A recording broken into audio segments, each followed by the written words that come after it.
In the previous episode, Lame's Jin tried to strangle you, so you knocked him unconscious until he started bleeding.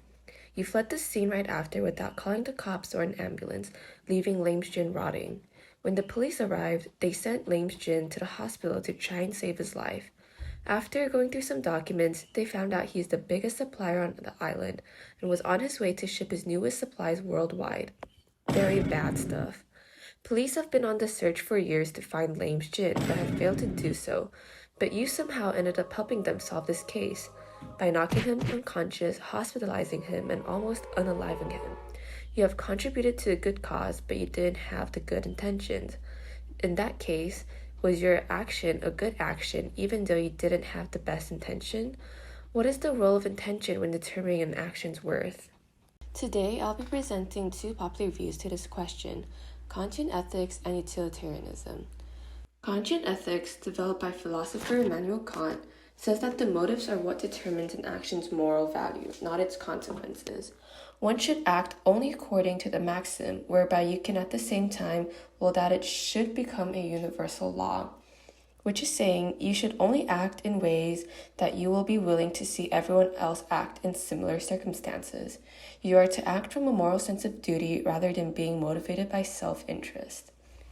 On the other hand, utilitarians believe that people's actions should be judged by their consequences, and that their actions are to produce the greatest good for the greatest number of people. Popular philosophers like Jeremy Bentham and John Stuart Mill both subscribe to utilitarianism. They believe that pleasure and happiness are the ultimate intrinsic goods, which is why utilitarians prioritize actions that maximize overall happiness or utility. The premises are as followed. Premise 1. Your motives determine an action's moral values. Premise 2.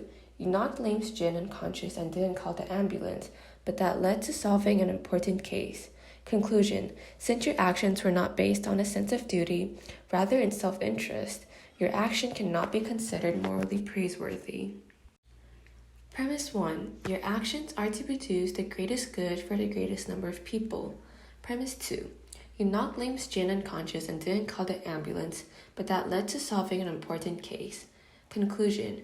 Your actions have harmed Lame's Jin, but contributed to solving a case which produced a greater good as illegal substances would not be flowing around as much. So what are my takes on Kantian ethics and utilitarianism? I can see where both sides are coming from, and I don't seem to disagree with either side. It's all about perspectives and how you feel. I might wake up one day and subscribe to Kantian ethics and the next day utilitarianism.